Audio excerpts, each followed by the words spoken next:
I recently read Man's Search for Meaning by Viktor Frankl, and I wanted to share in this video the main point which he drives home in that book, as well as my thoughts surrounding the idea of suffering, because I believe that these issues are extremely important. So Viktor Frankl wrote the book Man's Search for Meaning in the aftermath of the Holocaust. He chronicles his personal experiences in the Nazi concentration camps as a psychotherapist, and he then details the branch of psychotherapy which he founded, in no small part due to those same personal experiences in the camps, called logotherapy. So in this video I want to focus on the idea of suffering. I've talked with friends about the terrible reality of suffering in our world. It is one of the main sticking points as regards the idea of God. So if God created the world and he is a good God who loves human beings, why is the world so full of suffering, pain and death?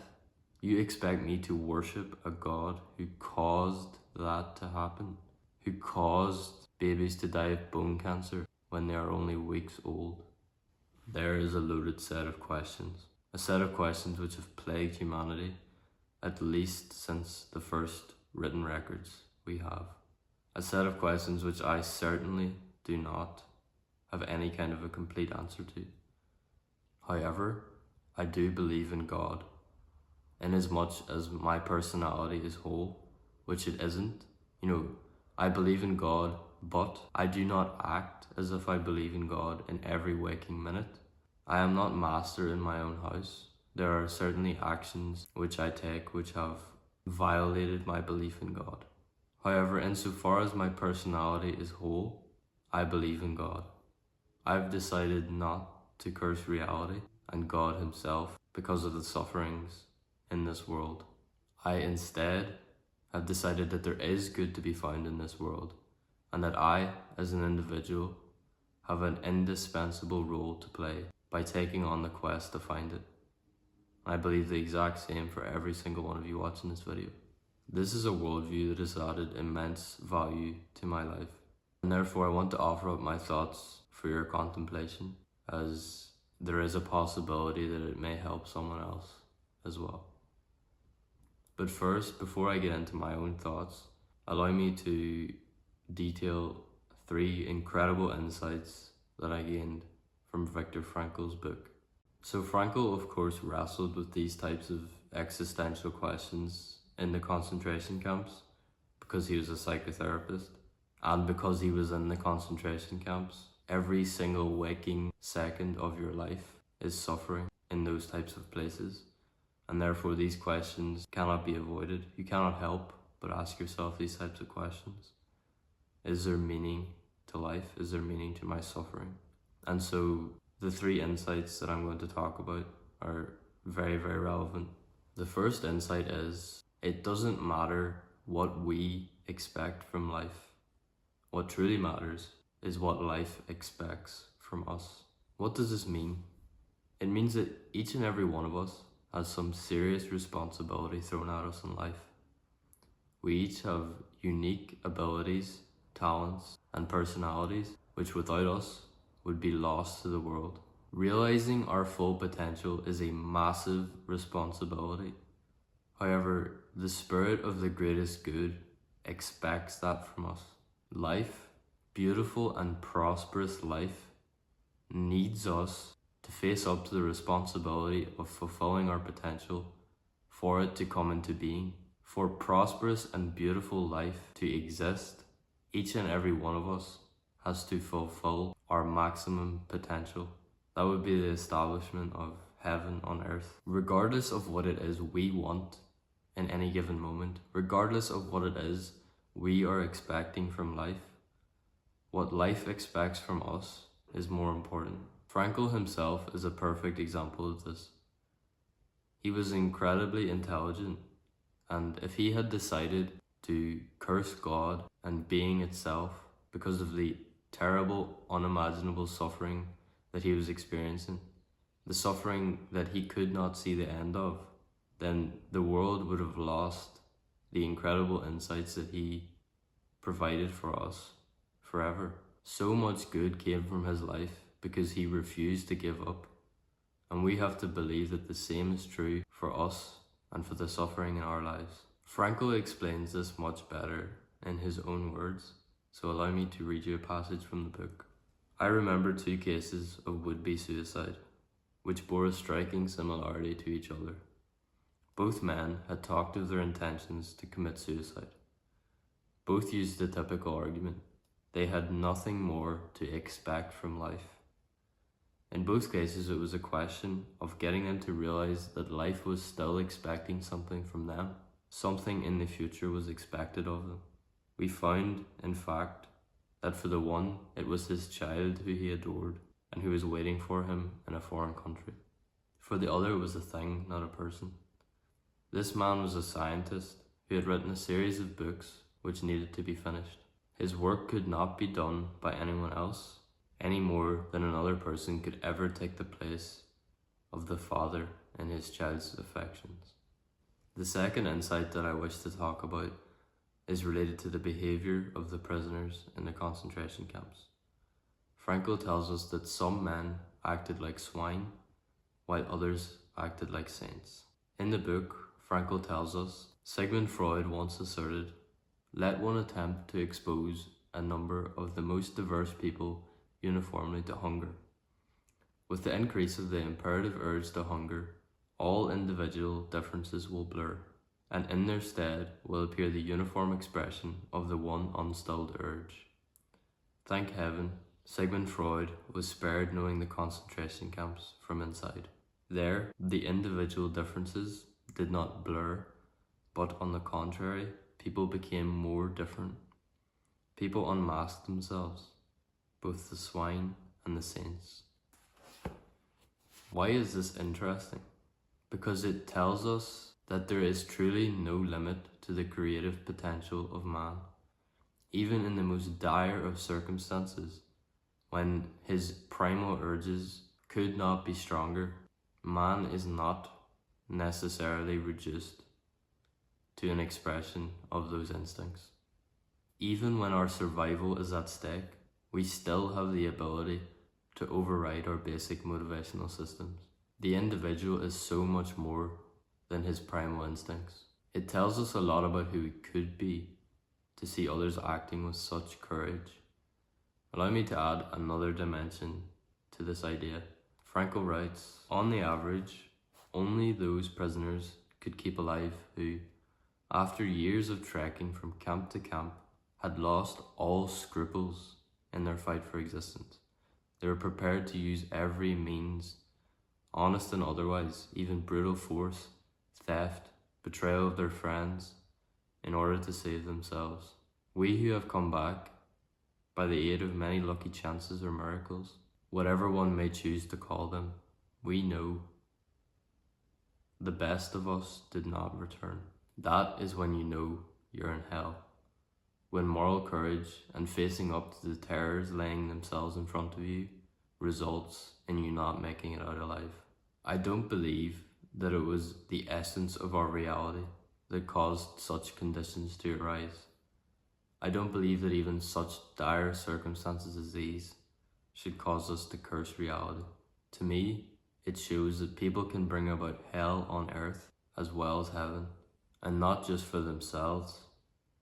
Hitler and his evil machinations caused hell for millions, and it is the responsibility of every single individual to stop that from happening, and we are all capable of abdicating the responsibility to do so, and we are also capable of descending into evil ourselves. The individual is self-determining and self-actualizing. The third insight which I gained from Frankl's book surrounds a principle of logotherapy, and it tells us that there are 3 main ways to derive meaning in life. 1, by creating a work or doing a deed. 2, by experiencing something or encountering someone. And 3, by the attitude that we take towards unavoidable suffering. And this is perhaps the most relevant point to the idea of suffering that I am centering this video around. Frankl gives us a clear-cut example of how one can derive meaning from unavoidable suffering in his book. Once an elderly general practitioner consulted me because of his severe depression. He couldn't overcome the loss of his wife, who had died 2 years before and whom he had loved above all else. What should I tell him? Well, I refrained from telling him anything, but instead confronted him with the question, what would have happened, doctor, if you had have died first, and your wife would have had to survive you? Oh, he said, for her, this would have been unbearable. How she would have suffered. Whereupon I replied, you see, doctor, such a suffering has been spared her, and it was you who have spared her this suffering. To be sure, at the price that now you have to survive and mourn her. He said no word, but shook my hand and calmly left my office. In some way, suffering ceases to be suffering the moment it finds a meaning, such as the meaning of a sacrifice. Life is full of unavoidable suffering. What are we to do about that terrible fact? The only answer that I can think of is to do everything in our power to ensure that we do not cause any unavoidable suffering for others. To do everything in our power to make the world less insufferable and painful. Because as the other two insights have shown us, and as Frankl so eloquently demonstrates in his book, we can make a difference. What we do matters, and we can face the unavoidable suffering in our own lives nobly and in a manner which makes the best of things. We can take responsibility for the sufferings in our life, and by doing so, prevent avoidable suffering in the lives of others. Frankl mentions unavoidable suffering. Well, the men in the concentration camps could not do anything to avoid the suffering that was put in front of them. There was nothing they could do about it. But that doesn't make that suffering unavoidable as such, because as we have stated, Hitler was the cause of all of that suffering for millions. The responsibility lies with everyone who supported and refused to speak up against the totalitarian regime in Nazi Germany. We don't know how far this goes. How much of the suffering of our world would be avoided if every single man actualized the perfect future and brought into being the order that is good, if he did everything in his power to make things better? This is an open question, and it's one that we simply cannot know the answer to. It brings us back to our initial problem, now standing on Viktor Frankl's shoulders. If God created the world, and he is a loving God who loves human beings, why is this world so full of suffering, pain, and death? Like I said, I cannot come close to providing a complete answer to this question.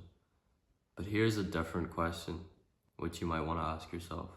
Do you possess the requisite wisdom and knowledge to fathom a world that is free from suffering? Do you possess the requisite wisdom and knowledge to even decide that a better cosmic order than the one which characterizes our universe could even be conceptualized? This is the type of pride that characterized the worldview of Adolf Hitler, Joseph Stalin, and Mao Zedong. And looking at the 20th century, the consequences of this type of pride are not good. Here's how I see it. Even if the world that we live in were unjust by nature and all of its problems lay with God, that is not knowledge that we can possibly possess. And if it were true, then the best course of action in our lives would be to just curse God and die, because the world is inherently unjust, right? I don't see any evidence for that. Regardless of any evidence, I think we still need to have the humility to accept what we cannot know. We need to have the humility to accept that our perspective is incredibly limited, and as a result, we are of course going to make many mistakes. We cannot do anything about it if the world is inherently cursed. But if at least some of the problem lies with us, then we can make a difference and we can do something about it. Which of these would you rather believe? Of course, no one wants to admit that they're insufficient, but doing so is the only way in which we can change and grow. We need to have the humility to accept that we were wrong, to accept that we don't know what the best path forward is. And it's certainly a lot better to accept that you're insufficient than to accept that the entire world is cursed and evil, and nothing that you do, none of your striving, can ever be rewarded. So what does all of this mean? What should you take from this video? Well, suffering is a terrible reality that we all must contend with, but recognizing that does not lead to the conclusion, the necessary conclusion, that the world is inherently cursed, because this isn't helpful at all. And when taken to its logical conclusion, it leads to a belief in death over life. The attractiveness of this belief is of course clear. It makes your life a lot easier in the short term because you don't need to adopt the responsibility for your actions in the past, present, or future. It's easier for now, unless you think a little bit more about it. Instead of concluding such a terrible thing, we could contend with the sufferings of our life and believe that we could make things better. We could also adopt a humble attitude and accept that we don't know exactly how to make things better. We could believe that we would be able to see a little clearer day by day how to do so if we accept that a change is necessary and helpful, and we go looking for that change. We go looking for how we can make ourselves better. Sounds like a much better, more positive way of life to me. If you believe that, I'm sorry to say, this is a religious belief in God. If you define religious belief as man's relationship to the extra mundane factors of reality. Because an extra mundane factor would be the source that provides you with the information to make yourself better. We don't know exactly what that source is. One definition would be conscience.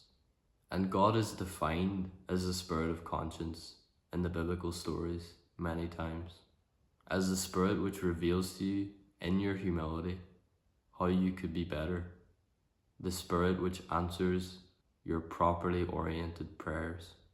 The stories of Elijah and Jonah are good examples, and I want to add that these biblical stories have helped me to understand these ideas better. The Bible is not a stupid book. It's incredibly insightful. God is not just a bearded man in the sky. He is so much more than that. We cannot possibly comprehend who God is, but that shouldn't result in us rejecting him. We can't comprehend something outside of space and time, but could a two-dimensional being comprehend the fact that we can travel in and out of his plane of being? Not one bit.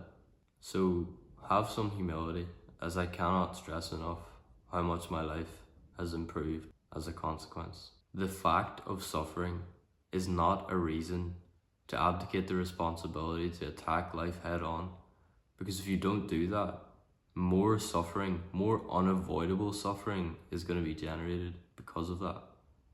Here is a quote from Viktor Frankl.